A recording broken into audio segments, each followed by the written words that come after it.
श्रीशैलेशदया पात्रम् धीभक्त्यादिगुणार्णवम् यतीन्द्रप्रवणम् वन्दे रम्य जामातरम् मुनिम् अखिलात्मगुणावासम् अज्ञानतिमिरापहम् आश्रितानाम् सुशरणम् वन्दे अनन्तार्य देशिकम् श्रीमद् रामानुजाचार्य श्रीपादाम् भूरुहद्वयम् सदुत्तमाङ्गसन्तार्यम् अनन्तार्यम् अहम् भजे श्रीविष्णुचित्तकुलनन्दन कल्पवल्लीम् श्रीरङ्गराज हरिचन्दन योगदृश्याम् साक्षात् क्षमाम् करुणयाम् कमलामिवान्याम् கோதாம் அனன்ய சரணமகம் பிரபத்தியே.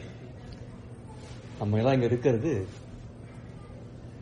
ஆடி மாசத்துல திருவாடிப்பூரம் நட்சத்திரத்திலே அவதரித்தவளான ஆண்டாள் அவளுடைய உற்சவத்தை அடியொத்தி இங்க சுவாமியுடைய திருமாளிகையில ஒரு சேவாகாலம் ஏற்பாடாயிருக்கு. அது தொடர்பாக ஒரு இரண்டு விஷயங்களை அடியேன் விண்ணப்பிக்க வேண்டும் என்பது ஒரு சுவாமி இட்ட கட்டளை. நமக்கெல்லாம் தெரியும், ஆண்டாளுடைய கதை எல்லாரும் தெரிஞ்ச கதை தான். அது புதுசாக சொல்றதுக்கு நமக்கு இந்த கோஷ்டியில சொல்றதுக்கு ஒண்ணுமில்லை. பெரியாழ்வார் பெண் பிள்ளையாக பிறந்த ஆண்டாள் திருவாடிப்பூரத்திலே எப்படி ஜனகராஜன் சீதா பிராட்டியை பூமியிலே கண்டெடுத்தானோ அது மாதிரி ஆண்டாளை ஆழ்வார் தம்முடைய நந்தவனத்திலே கண்டெடுத்தார். துளசி செடி அடியில இந்த குழந்தையானவள் கண்டெடுக்கப்பட்டாள். திருவாடிபுரத்தன்னைக்கு அவள் இந்த உலகத்திலே அவதாரம் செய்தாள். அவருடைய குழந்தையாகவே வளர்ந்தவள் அவள். எப்படின்னா அவள் தானா இறங்கி வந்தாங்க. மணவாளன் அவர்கள் சொல்றார், நமக்காக வந்தோ இங்கு ஆண்டாள் அவதரித்தாள். நமக்காக பூமியிலே இறங்கி வந்தாள். அவ பரமதத்துல பெருமாளுடைய கைங்கரியம் பண்ணிக்கொண்டு அந்த ஆனந்தத்தில் இருக்கக்கூடியவள். அவளுக்கு தனியாக பூமிக்கு வர வேண்டிய அவசியம் இல்லை. பெருமாள் அவதாரம் பண்ணும் போதுதான் தாயார் கூட வரான்னு லட்சுமி தந்திரம் சொல்றது. லட்சுமியா சக ரிஷிகேஷயா, அந்த ரிஷிகேசன் பூலோகத்தில் இறங்கி வரும்போது இந்த லட்சுமியானவள் அவன் கூடவே வருகிறாள். ஆனால் இந்த இடத்துல ஆண்டாள் தான் தனியா இறங்கி வர. எதுக்குன்னு கேட்டால் நமக்காக வென்றோ இங்கு ஆண்டாள் அவதரித்தாள். எப்படி வந்தான்னா, குன்றாத வாழ்வான வைகுந்தவான் போகந்தன்னு இகழ்ந்து அதை இகழ்ச்சி பண்றாங்க. எனக்கு இது தேவையில்லை, எனக்கு மோர் இம்பார்ட்டன்ட் வேலை இருக்கு. பூலோகத்தில் இறங்கி வந்து நம் போன்றவர்கள் உஜ்ஜீவனம் அடையணும் அப்படிங்கிற ஒரு ஆர்வத்தினால அந்த வான் போகத்தை இகழ்ந்துனா என்ன, அதை ஒதுக்குறான். இது ஒரு தாழ்ந்த விஷயம் நினைக்கிறான். நம்ம என்ன சொல்றோம்னா, இந்த உலகம் தாழ்ந்தது, சம்சாரம் ரொம்ப தாழ்ந்தது, இதுல வாழறதுதான் கஷ்டம், சம்சாரம் கொடிது, ஆழ்வார கூவிக்கொள்ளும் காலம் இன்னும் குறுகாதுங்கிறது. எனக்கு இந்த ஒரு சம்சாரம் போகும் இந்நீருமே இனியாம் உறாமைங்கிற எடுத்த உடனே இந்த உலகம் ரொம்ப மோசம், பொய் நின்ற ஞானமும் பொல்லா ஒழுக்கும் அழுக்குடம். அப்படிப்பட்ட இந்த உலகத்தை நாம் என்ன சொல்றோம், நமக்கு வேண்டாம். ஏன்னா வைகுந்த வான் போனோம்னா நமக்கு அங்க போகம் கிடைக்கும், பெருமாளுக்கு கைங்கரியம் செய்யக்கூடிய உயர்ந்த ஒரு ஆனந்தம் நமக்கு கிடைக்கும் நம்ம நினைக்கிறோம். ஆண்டாண்ட பண்ணா ரிவர்ஸ் கியர் போடுறான். அது தாழ்ந்தது. இந்த உலகத்துல வந்து இவாளோடு இருந்து இவாளுக்கு நான் உஜ்ஜீவனம் பண்ணணும், நான் வரேனே, அதுதான் உயர்ந்தது.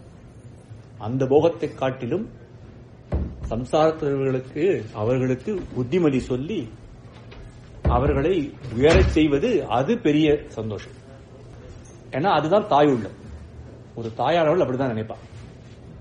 தாய்க்கு என்னன்னா, தன் குழந்தைகள் நல்லபடியா இருக்கணும், நாம் அவ கூட இருக்கணும், அவளை காப்பாற்றணும், அவள் நல்லபடியாக பேறு பெறணும் அப்படின்னு நினைத்தால் தன்னுடைய பிரச்சனையை அவன் நினைக்க மாட்டான். தனக்கு ஒரு தாழ்ச்சி, தனக்கு ஒரு கஷ்டம், தனக்கு ஒரு துன்பம் அப்படி நினைக்க மாட்டான். எவ்வுயிர்க்கும் தாயிருக்கும் மன்னன் பெருமாளை சொல்லணும். எவ்வுயிர்க்கும் தாயிருக்கும் மன்னன் அப்படின்னா பெருமாளுடைய அந்த மனசாந்தி எப்படிப்பட்ட மனசுன்னு கேட்டால், பெருமாளுடைய மனசுன்னு சொல்ல, தந்தையோட மனசுன்னு சொல்ல, தாயிருக்கும் மன்னங்கிற பெருமாளி. பெருமாள் நம்ம மேல பரிவு காட்டுறது ஒரு தாயானவள் எப்படி பரிவு காட்டவளோ அந்த மாதிரி இருக்கு அப்படின்னு ஆழ்வார் ஆச்சரியமா சாதிக்கிறார். அப்படி தாயானவள் இறங்கி வருகிறாள். அப்படி வந்தா ஒரு சின்ன குழந்தையா வரா. அந்த குழந்தை என்ன பண்றது, இந்த பெரியாழ்வாருடைய பெண் பிள்ளையாவே வளர்றதுனால அவருடைய அந்த திருமாளிகளே இருக்கக்கூடிய குழந்தையானவள் அந்த ஒரு ஆஸ்மோசிஸ் சொல்லுவோம் பாரு, அந்த மாதிரி ஒரு அப்சார்ப்ஷன். தனியா கத்துக்கணும்னு அவசியம் இல்லை. அந்த திருமாலையில் இருந்தாலேயே நேச்சுரலாவே அது அந்த அந்த இயற்கை அந்த தன்மை வந்துடும். அதனால்தான் நம்ம பெரியவா சொல்றா ஸ்ரீ வைஷ்ணவ சகவாசம் இருக்கணும். நல்ல மனம் இருப்பதுன்றை நன்னி இருப்பதற்கு நல்ல மனம் உண்டாம் நயமது போல். ஒரு நல்ல வாசனையான புஷ்பம் இருக்கு, இல்ல ஒரு ஃப்ரேக்ரன்ஸ் இருக்கு, அது பக்கத்துல ஒரு பொருளை கொண்டு வச்சுன்னா ஆட்டோமேட்டிக்கா அந்த ஃப்ரேக்ரன்ஸ் ஒட்டின்னு. அதுக்கு ஆப்போசிட் என்ன? தீய கந்தம் உள்ளதனை சேர்ந்திருப்பதற்கு தீய கந்தம் ஏறும் திறமது போல். ஒரு மோசமான ஸ்மெல் இருக்குன்னா அது பக்கத்துல வச்சா நாங்கள் அந்த மோசமான ஒரு ஸ்மெல் வந்து. இது ஏதோ ஒரு வாசனைக்காக சொன்ன விஷயம் இல்லை. நம்முடைய சகவாசம் சொல்றாரு மணவாள மாமனி, நீ நல்ல வாழோடையும் ஸ்ரீ வைஷ்ணவாவோடையும் நீ சகவாசம் வச்சுட்டு இருந்தியானா இந்த தன்மைகள் ஆட்டோமேட்டிக்கா வெளியில வந்துடும். நமக்குள்ளதான் இருக்கு இந்த தன்மைகள், நான் புதுசா வரப்போறது இல்லை. எம்பெருமானுக்கு சேஷப்பட்டிருப்பது என்பது நம்முடைய இயற்கை தன்மை. இது புதுசா உண்டாக்கக்கூடிய விஷயம் இல்லை, நம்முடைய இயல்பாகவே எப்பொழுதுமே இருக்கக்கூடிய தன்மை தான். ஆனா அது மேல இதெல்லாம் அழுக்கெல்லாம் வந்து படிஞ்சிருக்கு. அப்ப அந்த அழுக்கெல்லாம் நீக்கிறான்னா அந்த தன்மை ஆட்டோமேட்டிக்கா வெளியில வந்து. இப்ப அந்த அழுக்கை நீக்குவது யார் அப்படின்னு கேட்டா, இந்த நல்ல ஸ்ரீ வைஷ்ணவோட நம்ம தொடர்பு வச்சுட்டு இருந்தோம்னா தன்னடையே போய்விடும். நம்ம முயற்சி பண்ண வேண்டாம். நான் உட்காந்து காத்தாலே இப்படி பண்ணணும் அப்படி பண்ணணும், இதை படிக்கணும் அதை படிக்கணும், இதை புரிஞ்சுக்கணும் அதை புரிஞ்சு நினைக்க வேண்டாம். கூட இருந்தா போதும், தன்னடையே ஏற்பட்டு விடும். இதுக்கு பல உதாரணங்கள் இருக்கு, அதுக்குள்ள போக வேண்டாம். அப்படி ஆண்டாள் பெரியாழ்வாருடைய திருமாலை வளர ஆகாசத்துல இறங்கி வந்தவதான், வைகுந்தத்தை விட்டு வந்தவதான். அவளுக்கு அந்த தன்மை ஆட்டோமேட்டிக்கா இருக்கு, அவளுக்கு எதுவும் முயற்சி பண்ண வேண்டாம். இருந்தாலும் அந்த சின்ன குழந்தைக்கே அந்த விஷயம் வெளிப்படுறதுன்னா அதான் பெரியாழ்வார் இல்லையா? ஒரு பெரியாழ்வார் அப்படின்னு அவருடைய திருமாலையில இருந்தால் தன்னடையே வெளிப்படும். அப்படி இந்த குழந்தை சிறு குழந்தையாக இருக்கும்போது, ரொம்ப பெரியவளா ஆகல, சம்பிரதாயம் என்ன சொல்றோம்னா 5 வயசுல திருப்பாவை பாடினாங்க. தன்னுடைய 5வது வயதுல திருப்பாவை ஆகிற உயர்ந்த கிரந்தத்தை இவள் சாதித்தாள் அப்படின்னு நம்முடைய குரு பரம்பரை சொல்றது. 5 வயது குழந்தை திருப்பாவை பாடம் நினைச்சு பாருங்க. இந்த திருப்பாவை எப்படி கொண்டாடுறோம்னா வேதம் அனைத்துக்கும் வித்தாகும் அப்படிங்க. எல்லா வேதத்துக்கும் இதுதான் வித்து. அப்போ ஒருத்தர் கேள்வி கேட்கிறார், இதுதான் வித்துனா இதுல என்ன வேதங்கள்லாம் வந்துதா அப்படிதான் அர்த்தம் பண்ணணுமான்னு கேட்டா அப்படி இல்லை. வித்துங்கிறது என்னன்னா காம்பாக்ட் ஃபார்ம் நினைச்சு. மரத்திலேருந்து சீடு வந்துதா, சீட்ல இருந்து மரம் வந்துதா? சீட்ல இருந்தா மரம் வந்து சொல்லிடக்கூடாது. அப்ப அந்த சீடு எங்கேன்னு வந்து கேட்கணும் இல்லையா? அப்ப அந்த மரத்துல இருந்தா சீடு விழுந்ததுன்னு சொல்லு. அது மாதிரி வேதம் அனைத்துக்கும் வித்தாங்கன்னா திருப்பாவுக்கு முன்னாடி வேதம் கிடையாதான் கேட்டுக்கூடாது. வேதமும் இருந்தது, இதுவும் இருக்கு. இது அதனுடைய கண்டென்ஸ் ஃபார்ம். அவ்வளவுதான். வேதம்ங்கிறது பெரிய கடல், இது ஒரே வாசல். சோ சீடுங்கிறது என்னன்னா அது காம்பாக்ட் ஃபார்மா இருக்குன்னு அதனுடைய essence. Not only compact form, அதனுடைய எசன்ஸ் இது இருக்கு. ஏன்னா வேதம்ங்கிறது ஒரு பல விஷயங்களை சொல்லக்கூடியது. நம்ம கூட வேதத்தை கொஞ்சம் தாழ்த்தியாவே சில பேர் சொல்லுவாங்க. எதனால கேட்டா நல்ல விஷயத்தையும் சொல்லிக் கொடுக்கறது, பல வேண்டாத நம்ம வேண்டாம் சொல்லக்கூடிய விஷயங்களும் சொல்லிக் கொடுக்குறது. நம்ம வேண்டாம் சொன்னா என்ன அர்த்தம்? உலகத்துக்கு வேண்டான்னு இல்ல, ஸ்ரீ வைஷ்ணவர்களுக்கு வேண்டாங்கிற சில விஷயங்கள்லாம் இருக்கு. அவளுக்கு தேவையில்லை. ஒரு ஹோமம் பண்ணி சொர்க்கத்துக்கு போகலாம் அப்படிங்கிறது நமக்கு தேவையில்லை.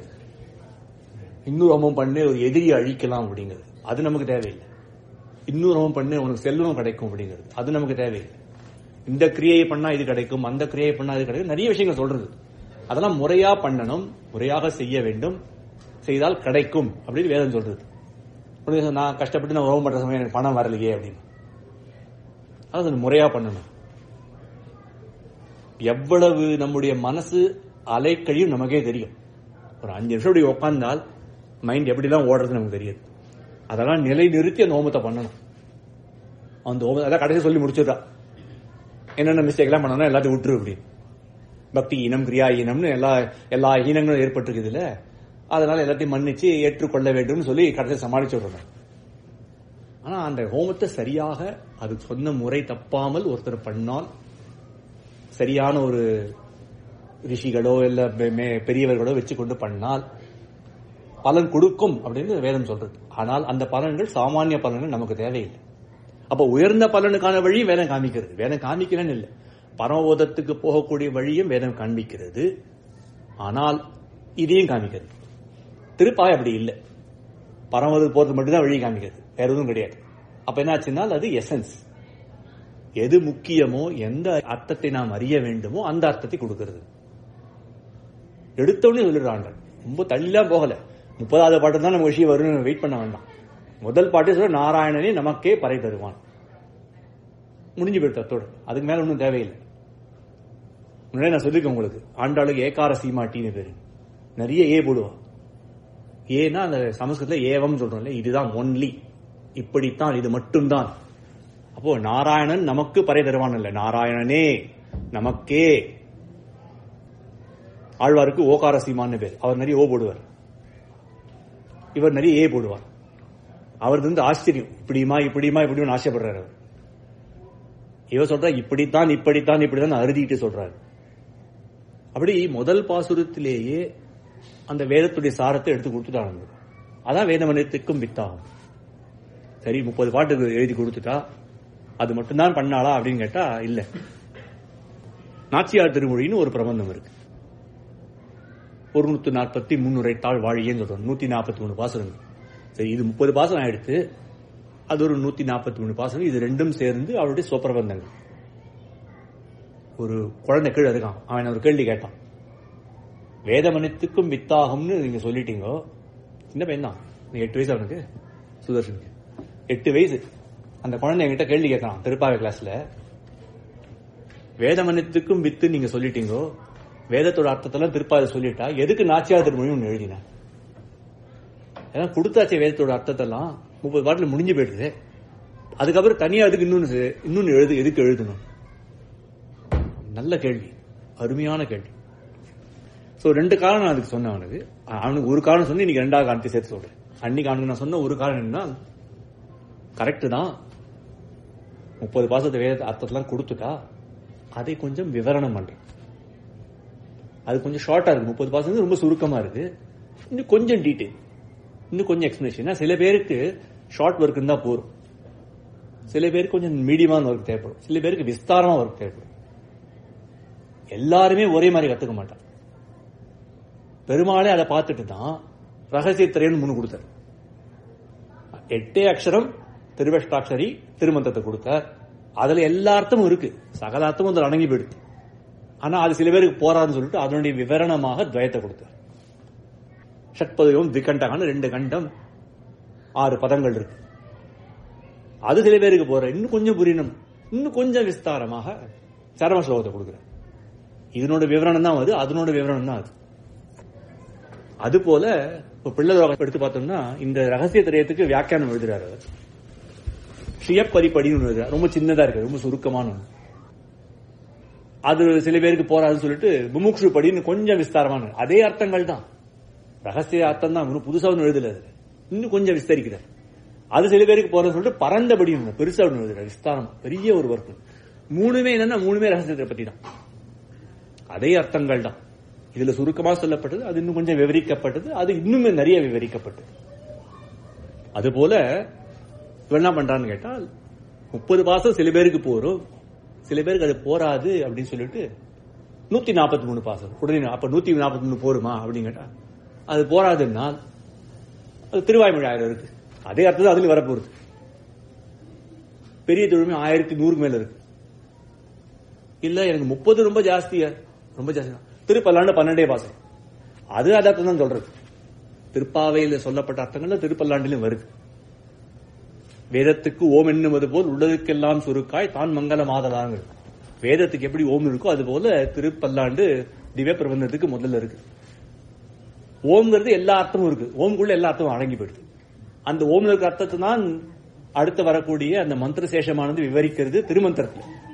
முதல்ல என்ன சொன்ன, திருமந்திரம் ஒரு அர்த்தம் சொல்றது சுருக்கமா, அதை துவயம் விவரிக்கிறது, அதை சரம ஸ்லோகம் இன்னும் விவரிக்கணும். இந்த திருமந்திரத்துக்குள்ளே 2 பாட்டு இருக்கு, மந்திரம் மந்திரசேஷம் இருக்கு. அந்த மந்திரம்ங்கிறது ஓம் பிரணவம், மந்திரசேஷம்ங்கிறது நமோ நாராயண. இந்த ஓம்னு சொல்லப்பட்ட அர்த்தத்தை தான் நமோ நாராயண சொல்றது. அப்போ அந்த ஓம்ங்கிற அர்த்தத்துக்கு உள்ள எல்லாமே அடங்கி இருக்குன்னா திருப்பலாண்டு ஓமுக்கு சமானம், அதுக்குள்ள எல்லாம் அடங்கி இருக்கு. அப்போ 12 பாசனம் ஒண்ணுங்கிற அளவுக்கு 12 இருக்கு, 30 ஒண்ணுங்கிற 30 இருக்கு. 1000 வேணுமா 1000 இருக்கு, இல்ல 4000 வேணுமா அதுல எடுத்துக்கோங்க. அப்படி அவ கொஞ்சம் விஸ்தரிச்சு சொல்றாரு. எப்படி திருப்பாவையில சுருக்கமாக சொன்னாலும் அதை விஸ்தரிக்க கூடியது நாச்சியார் திருமொழி. அது ஒரு அர்த்தம். அப்படி என்ன விஸ்தரிக்கா அப்படின்னு கேட்டா அது முக்கியமான ஒரு உள்ளர்த்தம் இருக்கு. திருப்பாவையில பெருமாளை பத்தி தான் பேசுவான். பெருமாள் நமக்கு செய்வான், நாராயணன் நமக்கே பரவிடுவான். நான் சொன்னேன் பெருமாள் நமக்கு செய்வான், பெருமாள் நமக்கு செய்வான். அந்த பெருமாள் அவ்வளவு ஈஸி இல்லை. ஏன்னா அவன் நிரங்குஷ சுவாதந்திரம். யானைக்கு அங்குஷம் ஒண்ணு இருக்கு. பெரிய யானை அதை அடக்கிறதுக்கு அங்குஷம் ஒண்ணு வேணும். அந்த அங்குஷத்தை வச்சு அவன் கண்ட்ரோல் பண்ணா யானை கண்ட்ரோல் ஆயிடும். பெருமாள் ஒரு யானை. திருமங்கையாளர் பாடுறாரு இல்லையா, தென்னானாய் வடவானாய் கொடபாலானாய் குணபால மதையானாய் அப்படின்னு 4 யானையா நம்புகிறார் திருமங்கையாளர் பெருமாள். பெருமாள் ஏன் யானையா சொல்றதுக்கு பல ரீசன்ஸ் இருக்கு, அது இருக்கட்டும். ஆனால் இந்த சாமானிய யானை அடக்கிறதுக்கு ஒரு அங்குஷம் இருக்கு, பெருமாள்கள் யானை அடக்கிறதுக்கு அங்குஷம் கிடையாது. அதனால நிர் அங்குஷ சுவாதந்திரியன், அங்குஷம் இல்லாத சுதந்திரம் படைத்தவன். ஏன்னா யானை காட்டுல இருந்துன்னா அதை அடக்க முடியாது. ஆனா அவன் பிடிச்சுன்னு ஒரு அங்குஷத்தை வச்சு அடக்கணும். ஆனா அடங்கிடும் கடைசியில். ஆனா இந்த யானை இருக்குது, பெருமாள் யானை கொண்டு என்ன பண்ணாலும் அடக்க முடியாது. பொதுவாக எப்படின்னா நம் போன்றவர், நம்மளால அவனை கண்ட்ரோல் பண்ண முடியாது. ஆனால் அப்படிப்பட்டவனும் சில பேர் அடங்குறான். அது யாரும் கேட்டா அவர் நம்ம ஆச்சாரியர்கள் சொல்றோம். ஆச்சாரங்கிட்ட அடங்கக்கூடியவன் எம்பெருமான். பிள்ளலோகாச்சார் சொல்றார், எம்பெருமான் கிட்ட போய் நம்ம அவனை பற்றினோமாகில் அது கையை பிடித்து காரியம் கொள்ளுமோ பாதி. ஆச்சாரியனை பற்றினால் காலை பிடித்து காரியம் கொள்ளுமோ பாதி. நம்ம கிட்ட ஒருத்தட்ட ஒரு ஃபேவர் வேணும், அவர்கிட்ட போறோம். நம்ம போனால் கையை பிடிச்சு கேட்கணும், சுவாமி உங்களை விட்டா எனக்கு யாரும் கிடையாது, நீ தான் எனக்கு பண்ணணும். அப்படி அவர் கையை பிடிச்சு கேட்டால் 50-50 செய்யலாம், செய்யாமலும் போகலாம். ஏன்னா கையை பிடிச்சோன்னா ஒரு நம்ம அவர் லெவல் கிட்ட இருக்காம காமிச்சுக்கிறோம் நம்ம இல்லையா.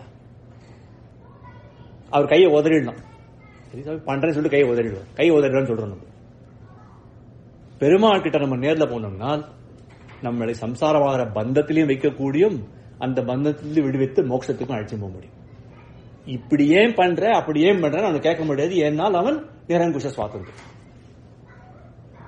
ஆச்சாரன் பிடிக்கிறது எப்படின்னு கேட்டால் காலை பிடிச்சுக்கிறாங்க. ஒருத்தர் காலவே பிடிச்சுட்டோம்னா அவர் காலை உதற மாட்டார். சுவாமி நீர் தான் காலில் விழுந்துட்டோம்னா அப்ப என்னன்னா நம்ம அந்த ஈக்குவல் அந்த லெவலுக்கு போல, நம்ம ரொம்ப காலில் விழுந்துட்டோம், இனிமே ஒன்னும் விழறதுக்கு இல்லை அப்படின்னு காலை பிடிச்சுட்டோம்னால் அப்போ அவ செய்யாம இருக்க மாட்டான். அப்ப ஆச்சாரனை பத்தினால் காலை பிடிச்சுக்கிற மாதிரி. அப்போ அவர் ஆச்சாரம் பிடிச்சிட்டு நம்ம பெருமாள்கிட்ட போனோம்னால் இந்த நிரங்குஷ சுவாதந்திரம் போயிடுது. ஏன்னா அவன் பெருமாளை வச்சுட்டு இருக்கான், இந்த ஆச்சாரனுக்கு நான் அடங்கினவன் அப்படின்னு அவன் தம்மான வச்சுட்டு இருக்கான். அப்போ இந்த ஆச்சாரனை பிடிச்சிட்டு போனால்தான் நமக்கு காரியம் நடக்கும் அப்படிங்கிறது ஒரு முக்கியமான கருத்து இல்லையா. இந்த கருத்து திருப்பாவையில அவ்வளவு சுலபமா வெளிப்படலை, கொஞ்சம் அப்படி இருக்கு, ஆனா மறைஞ்சிருக்கு. அதை கொஞ்சம் வெளிப்படையா சொல்லணுங்கிறதுக்காக நாச்சியார் திருமொழி ஏற்படுது. நாச்சியார் திருமொழி வெளிப்படையாக ஆச்சாரியனை பற்றினால்தான் நமக்கு காரியம் நடக்கும் அப்படிங்கறது ஆண்டாள் ரொம்ப தெளிவாக கண்டிப்பாள். அதுக்கு பல உதாரணங்கள் இருக்கு, அதனால நம்ம ஃபுல்லா டீட்டெயில் போக முடியாது. ஒரு சின்ன விஷயம் மட்டும் சொல்றேன். சின்ன விஷயம் இல்லை, முக்கியமான விஷயம், ஆனா நீங்க யோசிக்க வேண்டிய விஷயம். ஏன்னா இது ஒரு சில பைத்தியக்கார எண்ணங்களுக்கு காரணமா இருக்கு இந்த விஷயங்கள். ஆண்டாள் தன்னை கோதைன்னு ஒரு 2 இடத்துல சொல்றான், கோதைன்னு மட்டும். பாக்கி எல்லா இடத்துலயும் பெரியாள பேர் சொல்லாம இருக்க மாட்டான். பட்டபிரான் கோதை, வில்லிபுத்தூர் கோன் கோதை அப்படின்னு அந்த பட்டபிரான் அவருடைய கோதை இப்படிதான் சொல்லாம இருக்க மாட்டாங்க. அந்த பெரியாழ்வாரை இட்டே தான் சொல்றான். ஏன்னா பெரியாழ்வார் அவருக்கு ஆச்சாரியர். தன்னுடைய ஆச்சாரியன் சொல்லாமல் தன் பேரை சொல்லக்கூடாதுன்ற மாதிரி ஒரு கிரமம் வச்சுட்டு இருக்கா. திருப்பாவிலும் வருது அதே மாதிரி, நாச்சியார் திருமொழி அதே மாதிரி தான் வருது. பல இடங்கள்ல ஒரு 2 இடத்துல மட்டும் வெறுமை கோதைன்னு மட்டும் வரும். எதுக்கு இது கொஞ்சம் பைத்தியக்கார எண்ணங்களுக்கு காரணம் சொன்னா, ஒரு பெரியவர் இருந்தார். அவர் ஒரு ஸ்ரீ வைஷ்ணவ ஃபேமிலி பிறந்தவர் தான், ஆனா அவர் பாலிடிக்ஸ்ல போனவர். அவர் என்ன பண்ணார், இந்த கோதைன்னு ஒருத்தி கிடையாது, பெரியாழ்வார் தான் தன்னை ஒரு பெண்ணாவே நினைச்சிருந்து ஆழ்வார்கள் பாடுறது உண்டு இல்லையா, தன்னை தலைவியா நினைச்சுக்கிறது, தோழி பாவத்தை சொல்றது, தாயார் நினைச்சிருந்து தன்னே ஒரு பெண்ணா உருவப்படுத்தி பேசுறதுன்னு ஒரு கிரமம் இருக்கு. இவர் சொல்ற பெரியாழ்வார் தான் அந்த தன்னை கோதையா நினைச்சுண்டு அவளுக்கு அம்மாவா தன்னை நினைச்சுண்டு இல்ல அப்பாவா நினைச்சுண்டு எழுதியிருக்கார். திருப்பாவை எழுதினதும் பெரியாழ்வார் தான் இப்படின்னு ஒன்னு கிளப்பி விட்டுட்டார். அந்த காலத்துல சர்ச்சையெல்லாம் நடந்து பெரியவர் ஸ்ரீவைஷ்ணவ பெரியவர்லாம் சொல்லி விடலாம், அப்பத்தம்மாலாம் சொல்லக்கூடாது. என்ன கேட்டா அப்படி பெரியாழ்வாரோ வேற ஒரு ஆழ்வாரோ தன்னை பத்தி எழுதும்போது முடிக்கச்சே எப்படி முடிப்பான்னா தன் பேரை சொல்லிவிடுவாங்க.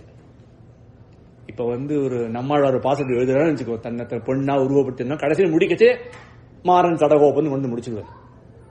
ஆனா இவ அப்படி முடிக்கலையே, முடிக்கச்சேவும் பட்டபிரான் கோதைன்னு தான் சொல்றான். பெரியாழ்வார் தான் எழுதியிருந்தா பட்டபிரான் சொன்ன பாடல்னு சொல்லி முடிச்சிருக்கு. அப்படி சொல்லல, கோதைன்னு சேர்த்து சொல்றாவோ. அதனால அவ தனி வியக்தி தாவோ. இப்ப இவா 2 பேரும் ஒன்னும் சொல்லக்கூடாது. ஏன்னா அவரு எழுதி வச்சிருக்க ஒரு மகள் தன்னை உடையேன் உலகம் நிறைந்த போழால் திருமகள் போல வளர்த்தேன் செங்கன் மாதான் கொண்டு போனான்னு ஒரு பாசம் எழுதிச்சு. அது ஆண்டாளை பத்தி தான் அப்படின்னு சொல்றா. அப்படி கிடையாது. ஏன்னா அது அந்த பாசத்தை பார்த்தோம்னா அது பெரியாழ்வார் தன்னையே ஒரு பெண்ணாக நினைத்துக் கொண்டு அவளுடைய தாயார் சொல்ற மாதிரியான பாசனம். அது இவளுக்கு பொருந்ததே தவிர இவளை பத்தி நினைச்சு எழுதின பாசனம் இல்லை இப்படின்னு பெரியவா சொல்லியிருக்கான். ஆக பெரியாழ்வார் அவர் வேறு, அவருடைய குழந்தையான இந்த கோதை வேறு. ஆனா இந்த கோதை தன்னுடைய ஆச்சாரம் அந்த பெரியாழ்வார பேர் இட்டுதான் பாசத்தை சொல்லி முடிக்கிறது வழக்கம். இப்ப நீங்க ஒண்ணு கண்டுபிடிக்கணும், 2:10 அந்த மாதிரி முடியாது. நாச்சியார் தர்மோட 2:10 இந்த யார பாடினான்னு சொல்லல. நீங்க நோட் பண்ணிக்கலாம் தெரியாது இவ்வளவு நாள். 2:10 மட்டும் முடிக்கச்சே கோதை பாடினாள் இல்ல பட்டபிரான் கோதை பாடினாள் அப்படிலாம் வராது. அப்படியே அப்ரப்டா முடிஞ்சிடும் பாசம். ஆனால் அந்த 2 பாசத்திலும் பட்டபிரான் பேர் வருது, பெரியாழ்வாரோட பேர் வருது. அவர் சுவாமி தெரியும், அவங்க சிரிச்சுட்டு இருக்காரு. அவர் உடனே கவனிச்சிருக்காரு எந்த பாசம் அவர் தெரிஞ்சு போயிடுத்தவருக்கு. அதுல ஒரு பாசம் எடுத்து பாத்தீங்கன்னா முக்கியமான அர்த்தம் அதுல தேர்றது. அதை மட்டும் சொல்லி அணியை முடிச்சிடும்.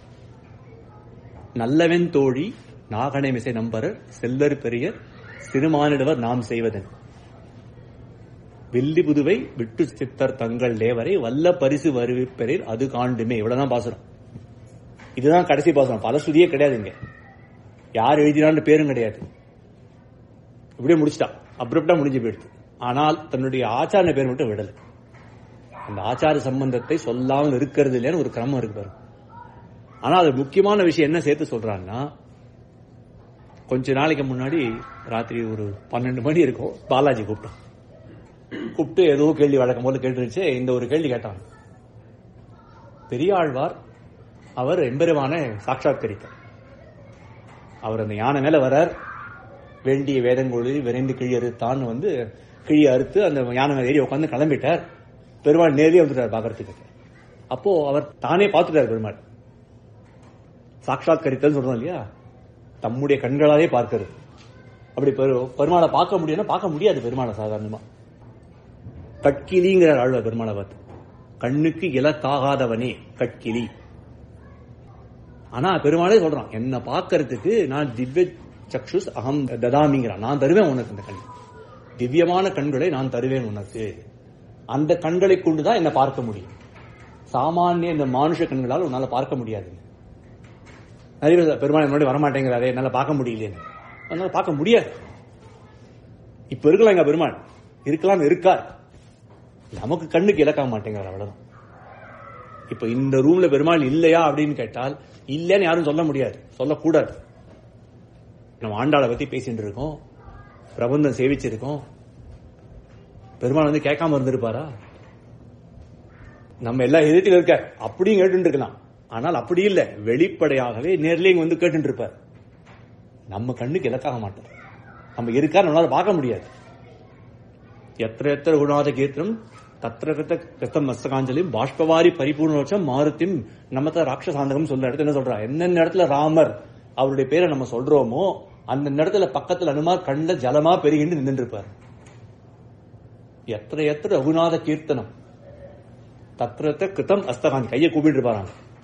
இப்ப நம்ம எல்லாம் ராமராமன் சொல்ல ஆரம்பிச்சோம்னா அனுமாரி உடனே ஓடி வந்துருவாங்க. வெறும் மாட்ட கையை கூப்பிட்டு பாரு, கண்ணில் தாரதாரியா ஜலம் பெருகிட்டு இருக்கும். அவரும் ராம் ராமன் கத்தின்னு பாடிட்டு இருப்பார். நம்ம கூட நமக்கு தெரியாது, நம்ம உணரணும், அவ்வளவுதான். உணரத்தான் முடியும், அவர் பார்க்க முடியாது. அது மாதிரி பெருமாளும் இங்க இருப்பார், நம்மளால பார்க்க முடியாது. கட்கிளி. ஆனால் பெருமாள் நினைத்தால் நம்மளை பார்க்க வைப்பார். அதான் உடனே நாள் சொல்ற கட்கிளி உன்னை காணுமாறு அருளாய் அப்படிங்க. உடனே அடுத்த வார்த்தை தான் கட்கிளினர், உடனே உன்னை காணுமாறு அருளாய் அப்படின்னு. உன்னை பார்க்க முடியாதவனே உடனே உன்னை பார்க்கும்படி எனக்கு அருள் புரி அப்படின்னு என்ன அர்த்தம்? அவன் நினைத்தால் செய்ய முடியும். இதுக்கு அகட்டித்த கடனா சாமர்த்தியம்னு பேரு. எதை இதெல்லாம் சேர்க்க முடியாது, அகட்டித்த கடனா. 2 கட்டம்னு இருக்கு, அகட்டித்தம்னு இருக்கு. இது ரெண்டுத்தையும் ஒன்னா சேர்க்கறது எப்படி சேர்க்கறது? அவனால தான் முடியும். சில பேர் சொல்ல இல்லையா, பெருமாள் வந்து அவதாரம் பண்ணான்னு இந்த ஒரு பிரச்சனை ஓடும்போது ராமர் பிறந்தார் அப்படின்னா, ராமர் பிறந்த இடத்துல ஜென்ம பூமியா அதெல்லாம் பிரச்சனை நடந்தது நமக்கு தெரியும். அப்போ ஒரு பேட்டி ஒன்று பார்த்துட்டு இருந்தேன்.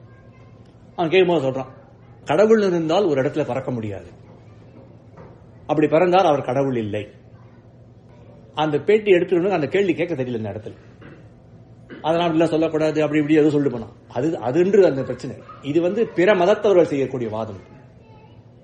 வேறொரு மதம் இருக்கு, அந்த மதத்தை சொல்லுவான், பூலோகத்துல இருந்து பெருமாளால பறக்க முடியாது, அவ பெருமாள் அவ இறந்த கடவுள்னு சொல்றான், அந்த பேர் வச்சுக்கணும். கடவுளாலே பூலோகத்துல இருந்து பறக்க முடியாது, அதனால யாராவது பூலோகத்தை பறந்தவரை நம்ம கடவுள்னு சொன்னா நீங்க தப்பா சொல்றீங்கோ அப்படிங்கிறது அந்த மதத்துடைய கோட்பாடு. நம்முடைய மதத்துக்கு அது ஒவ்வாது. ஏன்னு கேட்டால் நம்முடைய மதத்தை என்ன சொல்றோம்னால், இப்படித்தான் பெருமாள் இருக்கணும்னு சொல்றதுக்கு உனக்கு அதிகாரம் கிடையாது. பெருமாள் இந்த உலகத்துல பறக்க முடியாது நீ சொன்னியானா நாம என்ன பதில் சொல்றோம்? By definition you are wrong. நீ என்ன பண்ற? பெருமாளுக்கு ஒரு கடவுளுக்கு ஒரு வரையறை போடுற. நீ சொல்ற it is impossible for God to be born on earth. The person who can do that which is impossible is God. அப்போ உன்னுடைய வரையறையை போட்டுட்டு நீ இப்படி பெருமாள் இப்படி பண்ணக்கூடாது, பறக்க முடியாது, அவனால செய்ய முடியாது நீ சொன்னியானா அவனுக்கு ஒரு லிமிடேஷன் நீ போட்டுட்டு, பெருமாளால செய்ய முடியாதுன்னு நீ ஒரு லிமிட் போடுறேன்னா அப்ப அவன் பெருமாளே கிடையாது. நீ என்ன பெருமாள் சர்வ வல்லமை படைத்தவன் அவளே சொல்றான், சர்வ வல்லமை படைத்தவரே அப்படின்னு அவன் சொல்ற. அப்ப சர்வ வல்லமையில இது அடங்காதா? இது பண்ண முடியாதுன்னா சர்வ வல்லமை கிடையாது. நீ எடுத்துட்ட ஒரு போர்ஷன் எடுத்துரு, நீ கிடையாதுன்னு நீயே சொல்ற. நீ அப்படி நீ சொன்னியானா அந்த சர்வ வல்லமைக்கு நீயே பங்கம் விளைவித்து விட்ட. அப்போ அவர் கடவுள் இல்லைன்னா நீ சொல்ற. நம்ம என்ன சொல்றோம்னா அகட்டித்த கட்டலாம், பூலோகத்தை பறக்க முடியாதுன்னப்பா, அவன் நினைச்சால் பறப்பான். அதுக்கு அகட்டித்த கட்டனா சாமர்த்தியம்னு பேரு. சேராததை சேர்ப்பிப்பது. அது ஆழ்வார் பாசனம் படியிருக்காரு.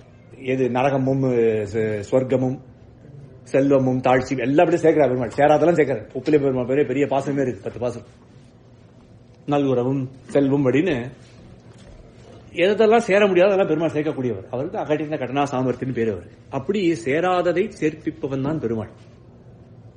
பாலாஜி கேள்வி கேட்கிறான், அப்படி பெரியாழ்வாருக்கு தன்னை காண்பித்தானே, என்ன இந்த அகட்டித்த கடை அதுக்கு சொல்ல, அதுதான் சொல்ல வந்தேன். அந்த பெருமாள் அவனுக்கு அந்த அவருக்கு திவ்ய சக்ஷுஷை கொடுத்து காண்பிச்சார் தானே. அவருடைய பெண் பிள்ளையான ஆண்டாளுக்கு ஏன் பெருமாள் தன்னை காண்பிக்கல? இது அவன் கேட்ட கேள்வி. பெரியாழ்வாருக்கு தன்னை காண்பித்தவன் ஆண்டாளுக்கு ஏன் காண்பிக்கவில்லை அப்படின்னு கேள்வி கேட்கிறான். அவன் இன்னைக்கு இருந்திருக்கிறோம், அவன் இன்னைக்கு ஊர்ல இல்ல. ஆண்டாளுக்கு காண்பிக்கல எப்படி நம்ம சொல்றது?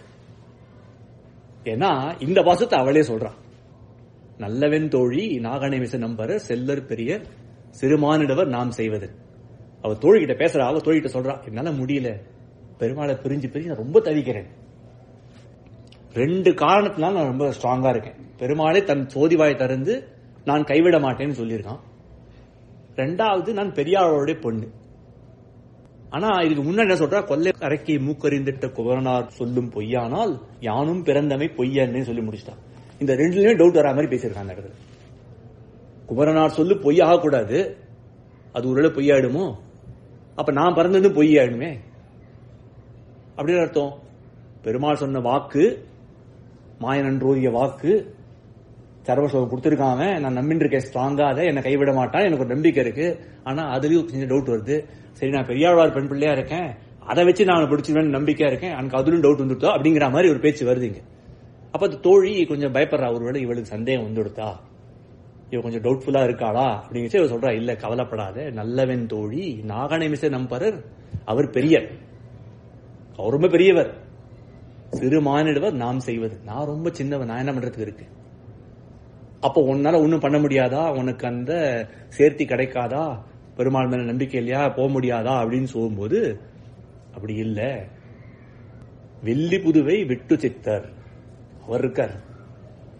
அவரோட பொண்ணா பிறந்தமே பொய்ன்னு சொல்லியிருக்கேன்னா, அவரோட பொண்ணா பிறந்ததா அது இருக்கட்டும், அவர் எனக்கு ஆச்சாரியன். அந்த ஆச்சாரியன் தங்கள் தேவரை, என்னோட தேவர்னு சொல்லல அந்த இடத்துல. ஆச்சாரியன் அவருக்கு ஒரு தேவர் இருக்காரு இந்த பெருமாள். தங்கள் தேவரை வல்ல பரிசு வருவிப்பரேல், அவர் வரவழிக்கட்டும், அவர் வரவழிப்பார். வர வைத்தார்னால் நான் என்ன பண்ணுவேன், அது காண்டுமே, நான் பார்ப்பேன். நான் பார்ப்பேன். என்னால இத்தனை நாளா பார்க்க முடியலையே, தவிக்கிறேனே அப்படின்னு கேட்டால் தவிக்கல, அவர் வரவழைக்கணும், நான் பார்த்துருவேன். வல்ல பரிசு வருவிப்பேன். பரிசுனா என்ன, பிரைஸ் கொடுக்க போறாங்க. பல வழிகள்ல வர வைப்பார். ஒரு வகையில வரவழைக்க மாட்டார். அவர் போய் விரைந்து கிழிய இருப்பார், யானை நிறைய கூட பெருமாள் வந்துடுவார். பூச்சுட்ட வாராயின்னு கூப்பிடுவார், பெருமாள் வந்துடுவார். நீராட வாராயின்வார், பெருமாள் வந்துடுவார். அழகனே காப்பிட வாராயின்வார், காப்பிட்டு வந்துடுவார். குழல் வாராயின்வார் கூப்பிடுவார், சரி தலைவாரிக்கு வந்துடுவார் பெருமாள். இப்படி பெரியாழ்வார் எப்படி அழைத்தாலும் வல்ல பரிசு வருவிப்பரேல் அவர் வந்துடுவார். வந்தால் அது காண்டுமே, நான் பார்த்துருவேன். அப்போ ஆண்டாள் பார்க்கலையான்னு அவன் கேட்கிறான் கேள்வி. அவளே சொல்றா, நான் பார்த்திருப்பேன், பார்த்துட்டேன், பார்ப்பேன், காண்டுமேங்கிறது எப்படி வேணா வச்சுக்கலாம். பார்த்திருக்கேன், பார்த்துட்டு இருக்கேன், பார்க்க போகிறேன், இப்படி வேணா வச்சுக்கலாம். அப்ப உண்மையிலே அவ பார்த்தாளா? அடுத்த கேள்வி. சரி, வரவழைப்பரேல் பரிசு வருவிப்பரேல், வருவித்தால் நான் பார்ப்பேங்க, வருவித்தாரா? அப்ப அடுத்த கேள்வி என்ன, அவன் கேட்ட கேள்வி தானே, பார்த்தாலே என்ன கேட்கறான். அப்ப அவளுடைய சரித்திரத்தை பார்த்தால் நமக்கு தெரிய வருது பார்த்திருக்கான். எப்படி வருது தெரியுது? இவ திருப்பாயை பாடிட்டா, இன்னும் கொஞ்சம் வருஷம் கூடி போயிடுத்து, கல்யாணம் பண்ற வயசு வந்துடுத்து. பெரியவா சொல்ற சரி பொண்ணு கல்யாணம் பண்ணணும்னு பார்க்க ஆரம்பிக்கிறார், மாப்பிள்ளை பாக்குறார். இவ தவிக்க இருந்தது, என்ன பார்த்துட்டு இருக்காரு அப்பா, இந்த உலகத்து யாரோ இந்த பக்கத்துல ஒருத்தர் இருக்கார், அந்த பக்கத்து ஊர்ல ஒருத்தர் இருக்கார், யாரும் அவனை கல்யாணம் பண்ணி வைக்கலாம். திருப்பாய் பாடிச்சு 5 வயசு, மேபி ஒரு 6 வயசு இருக்குமா நாச்சியார் திருமணி பாடச்சு, இல்ல 7 வயசு இருக்குமா, அவ்வளவு சீக்கிரம் கல்யாணம் பண்ணுவான்னா அந்த காலத்துல அப்படிதான் பண்ணிட்டு இருந்தா. சீதா பிராட்டி இந்த ரிஷியோட பத்தின்னு சொல்றா, அனசூயிட்ட சொல்றா, எங்க அப்பா ரொம்ப கவலையா இருந்தார், எனக்கு கல்யாண வயசு வந்துட்டு இன்னும் பண்ணலையே, ரொம்ப வருத்தமா இருந்து ரொம்ப வியாகுலப்பட்டு இருந்தார். என்ன ஏஜ் வரும்? 5 வயசு. 5 வயசு ஆயிடுச்சு, என் பொண்ணுக்கு இன்னும் கல்யாணம் பண்ணலையே ரொம்ப வருத்தப்பட்டு இருந்தாராம் ஜனகர். அப்போ இவருக்கு 5 வயசு, 6 வயசு, 7 வயசு, என்ன வயசோ திருப்பாய் பாடி முடிச்சாச்சு. இவர் கவலைப்பட்டு யாரு கல்யாணம் பண்ணான்னு பார்க்கும்போது, உனக்கு யாருமா கல்யாணம் பண்ணி வைக்கிறது, மானிடவருக்கு என்று பேச்சப்படி வாழவில்லைன்னு கண்டாய். இந்த உலகத்தை மனுஷன் கல்யாணம் பண்ணி கொடுத்தா வாழ மாட்டேன். மானிடை வாழும் வானவருக்கு மறையவர் வேள்வியில் வகுத்தவவி, கானிடை தெரிவதோ நரி புகுந்து கடப்பதும் மோப்பதும் செய்வதோ. பெரிய யாகம் மண்டுக்கா ரிஷிகள் அவிஸ் எடுத்து வச்சிருக்கா தேவரை கொடுக்கறதுக்கு. ஒரு நரி வந்து அதை சாப்பிட்டு இருக்குது. அது வந்து அந்த ஸ்மெல்ல பாக்குறது, மோப்பம் அடிக்கிறது, அங்க வந்து அதை சாப்பிடுறது, அதெல்லாம் பண்றதுன்னா அது எவ்வளவு தாழ்ந்த விஷயம். அது தேவர்களுக்காக வைக்கப்பட்ட ஹவிஸ் ஆச்சு. அது மாதிரி எம்பெருமானுக்காக வைக்கப்பட்ட ஹவிஸ். நானு என்ன ஒரு பூலோகத்தை ஒருத்தனுக்கு கல்யாணம் பண்ணி கொடுக்குறேன்னு சொன்னியானா நான் வாழ மாட்டேன். உன்னுடைய ஆழிசங்கு உத்தமர்கென்று உன்னித்தெண்டு இந்த தடமுறைகள் மாநிலவர்க்கென்று பேச்சப்படில் வாழ இல்லேன் கண்டாய் மன்மதேன்னு பாசனம். அப்படி மாண்டவருக்கான இல்லை, என்ன பெருமாளுக்கே என்ன கல்யாணம் பண்ணி கொடுக்கணும். அப்போ கேட்காரு, எந்த பெருமாளுக்கு என்ன கல்யாணம் பண்ணி கொடுக்க? அப்போ சொல்ல, எந்தெந்த பெருமாளுக்கான எனக்கு சொல்லு, எனக்கு தெரிஞ்சதெல்லாம் கிருஷ்ணர் தான், வேற பெருமாள் இருக்காளா அப்படின்னு கேட்கும்போது 108 திவ்யதேச பெருமாள் இருக்கா, உனக்கு எந்த பெருமாள் வேணும்? அப்போ அந்த 108 திவ்யதேச எம்பெருமானை பத்தியும் எனக்கு சொல்லு அப்படிங்க எல்லார பத்தி சொல்லிட்டு வரார். அப்படின்னு சொன்னால் அந்தந்த பெருமாள்லாம் வந்தாங்க. இந்த கோதா பிராட்டியை கல்யாணம் பண்ணிக்கணும்னு எல்லா பெருமாளும் ஓடி வரா, நேர்லயே வரா.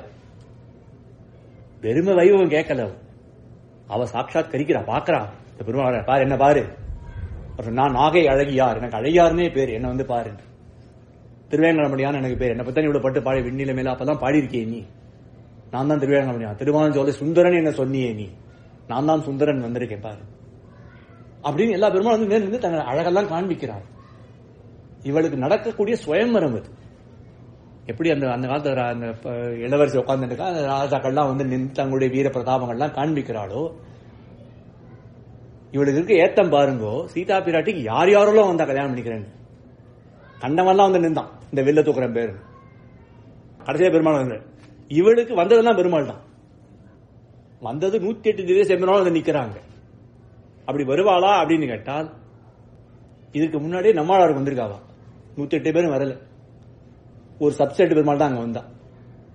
நம்முடைய குரு பரம்பரை சொல்றா, அந்தந்த ஊர்ல இருக்கக்கூடிய பெருமாள்கள் சில பேர்கள்லாம் எங்களுக்கு ஆழ்வார்கிட்ட எனக்கு பாட்டு வேணும்னு சொல்லிட்டு இந்த புளிய மரத்துல உட்கார்ந்து இருப்பான். வந்து என்னை பத்தி பாடு, என்னை பத்தி பாடு, என்னை பத்தி பாடு. இவர் புளிய மரத்துல உட்கார்ந்து இருக்க, இவர் முன்னாடி வந்து அவனை காமிச்சிரு, என்ன பாரு, என்னை பத்தி பாடு, என்ன பாரு, என்னை பத்தி பாடு. அவருக்கு ஒரு லிமிட் தான். அவர் 30-40 பெருமாள் தான் வந்தா போறோம் அவருக்கு. இவளுக்கு 108 திவ்ய சேம்பெருமாள் வந்து நிக்கிறா. என்ன கல்யாணம் பண்ணிக்கோ, என்ன கல்யாணம் பண்ணிக்கோ, எல்லாம் பண்ணிக்கோ. அப்போ அவள் சாட்சாத்கரித்தாள். அதனால்தான் அது காண்டுமேன்னு சொல்றாள். எப்படி?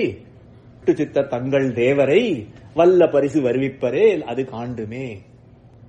மோட்சத்துக்காக வர வைக்கணும்னு இல்லை, கல்யாணத்துக்காக அழைச்சி வர. இந்த வந்திருக்காங்க, ரங்கநாதர் வந்திருக்காரு பாத்துக்கோ, திருவேங்கடம் வந்திருக்காரு பாத்துக்கோ, காஞ்சிபுரம் தேவபெருமாள் வந்திருக்காரு பாத்துக்கோ, அப்படின்னு எல்லா பெருமாளும் வந்து ஒவ்வொருத்தரா பாரு பாரு பாரு. அப்ப அவ செலக்ட் பண்றா. கடைசியில் எனக்கு இந்த பெருமாள் சுயம்பரம் பண்றா, நான் ரங்கநாதன் கல்யாணம் பண்ணிக்கிறேன். அப்போ எப்படி அந்த முன்னாடி சொன்ன இல்லையா, அவர் வரவழைத்தால் நான் பார்ப்பேன்னு சொன்னது என்ன? வரவழைத்தார் பார்த்தேன் ஆகிறது. அத்தனை திவ்யதேச பெருமானையும் வரவழைத்தார், நான் பார்த்தேன், நான் சாட்சாத்கரித்தேன். அதுல இருந்து நான் செலக்ட் பண்ண எந்த பெருமாள் எனக்கு போகணும். அதனால இந்த பாசுரத்துல வேற ஒன்னும் சொல்லல. ஒரு ஆச்சாரியன் வரவழைத்தான், எம்பெருமான் பார்த்தான், கல்யாணம் ஆயிடுச்சு அப்படின்னால் நமக்கும் அதேதான். நமக்கு மோட்சம் பரவதம்ங்கிறது என்ன? நமக்கும் எம்பெருமானுக்கும் நடக்கக்கூடிய ஒரு கல்யாணம். ஜீவாத்மா அத்தனையுமே ஸ்திரீலிங்கம் தான். பெருமாள் ஒருத்தன் தான் பும்லிங்கம். அவன் ஒருத்தன் தான் ஆண்மகன் புருஷோத்தமன். பரமதத்துக்கு நாம் போகக்கூடியது என்ன சொல்றோம்? அதுதான் நமக்கும் அவனுக்கும் ஏற்படக்கூடிய கல்யாணம். ஆச்சாரியன் அலங்கரித்து, இதான் என் பெண், இவளை நீ கல்யாணம் பண்ணிக்கோன்னு நம்மளை கொண்டு போய் பெருமாள் சேர்க்கிறான். இது அடியனோட கூட்டஸ்தரான சுவாமி அனந்தாழ்வான் சொன்ன வார்த்தை. ஆத்மாவாகிற பெண் பிள்ளையை இந்த ஆச்சாரனார தந்தை அலங்கரித்து திருமணம் செய்து வைக்கிறான் பெருமாளுடன். அப்போ நம்ம பெருமாள்கிட்ட போய் சேரணுங்கிறது, அவன்கிட்ட போய் இருக்கிறதுங்கிறதெல்லாம் நமக்கும் அவனுக்கும் நடக்கக்கூடிய ஒரு கல்யாணம்.